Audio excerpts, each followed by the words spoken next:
Sagipin mo muna ang iyong sarili bago ang iba. Parang nasanay ka na kasing palaging inuuna sila, kaya ka madaling mapagod at maubos. Dahil ang hilig mong sumabay sa kanilang agos, tumanggi ka rin minsan. Hindi sa lahat ng oras kailangan mo silang pagbigyan. Hindi naman lahat kailangan mong unawain at pakinggan. May limitasyon ka rin naman. Kung sakali, may masisilungan ba ang iyong puso kapag bumuhos ang malakas na ulan?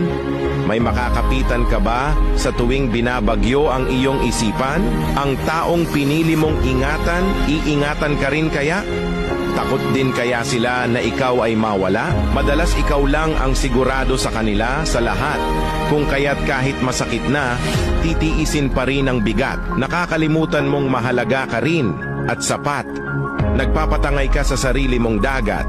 Sagipin mo muna ang iyong sarili bago ang iba. Dahil hindi mo rin naman lahat maisasalba. Kung ikaw mismo ay naghahanap din ng pahinga at nalulunod sa sarili mong problema.